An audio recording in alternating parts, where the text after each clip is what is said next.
Okay, let's talk about the progress of the city. As we talked about earlier, there's a lot of development, there's a lot of good things going on in the city. That's kind of a mixed blessing in one way, and that is, as things get more prosperous in the city, people come back, people move in, prices tend to go up, and that makes it a little bit more difficult for the low-income residents of the city. Absolutely. Is there some kind of a balance that we can strike for that? So there are so many things happening, some behind the scenes and some in front of the scenes. That is a huge question that is on my back every day and on my shoulders. Gentrification, bringing up a neighborhood. So almost everybody wants their neighborhood to be brought up, but then they want to be able to afford to stay. So there's several initiatives in the Ellicott District that we have launched, and one of the biggest ones in the Fruit Belt, which is right next to the medical corridor, is what's called a land trust. And so this land trust now will build houses and acquire property that must stay in the hand of low to medium income families for 99 years. Now, most of us are not going to be around after 99 years, but that then gives some generational wealth or property down the line. So if a person, however this thing ends up shaking out, and it is active right now, if you have to make under $50,000 to own the home, if you all of a sudden become rich, it doesn't mean you lose your home. But in order, if you decide to sell it and move, then it has to go to someone else in that category. So that's very important. Also, the state of New York, through Crystal Peoples-Stokes, has also put in place or allowed the city to hold the taxes of certain people who qualify in certain areas, depending on their age, how long they've been in their houses, so that even their taxes won't move them out of their houses. So that's important. The second thing is the building of, or the third thing, of low-income housing, subsidized housing.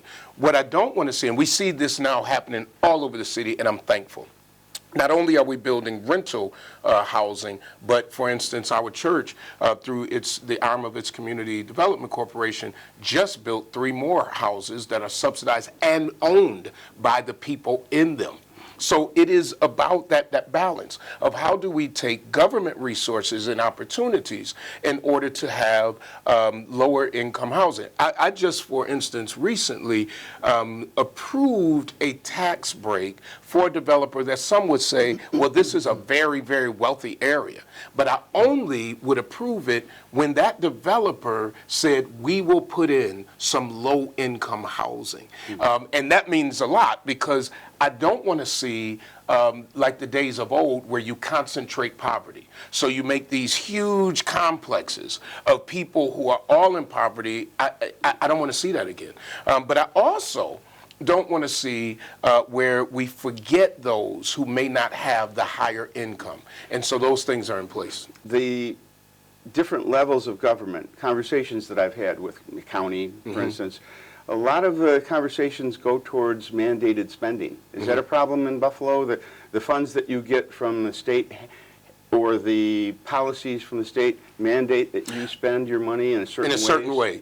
Well, I've been on the school board. There were a lot of state mandates that weren't funded back then. Right. When the state is going to give some money, I understand to an extent of wanting that money to be spent a certain way.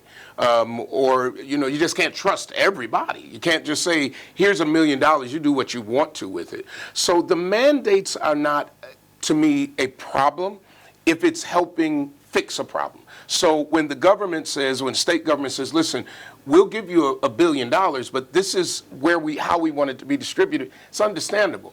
If I'm reaching in my pocket and I'm giving my child allowance, well, that allowance, they can do whatever they want to an extent. But when I say, I'm going to give you $70 for sneakers, I expect for them to go out and buy sneakers. So it doesn't bother me about the mandates. I'd love to see more money coming in, even with a mandate. As a religious man, and as a religious leader, and also as a government leader, there's got to be a time when you have to balance various roles. How do you handle that? I don't. So here's what I feel.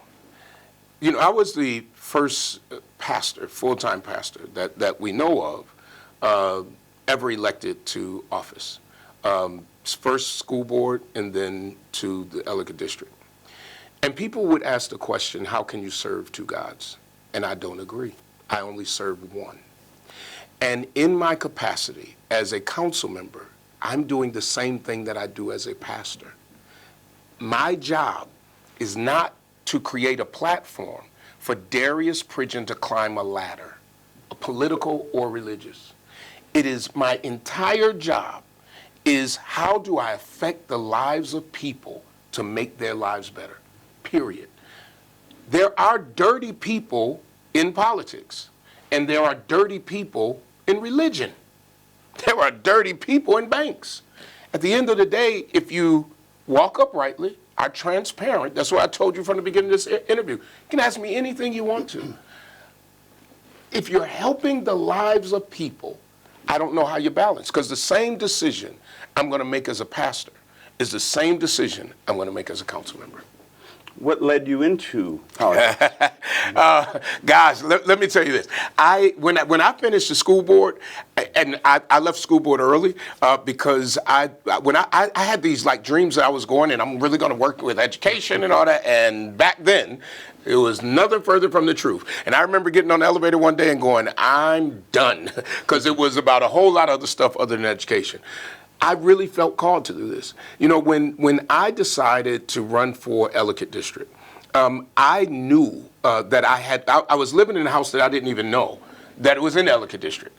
And when there was an opening, no one came to me and asked me to run. The mayor did not ask me. Some group did not ask me. I told them I had a desire because I was going to sell the place where I was at.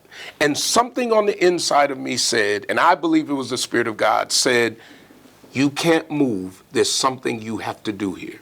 I didn't know what that was. 6 months later, something happened that allowed this office to be open. I was positive that that was the reason.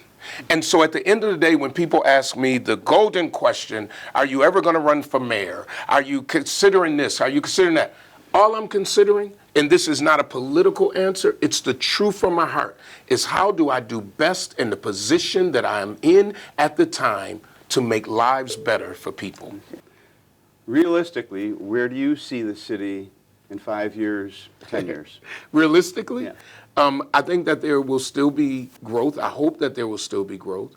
I see a city of diversity without being ashamed. I see neighborhoods being much more diverse than they have ever been.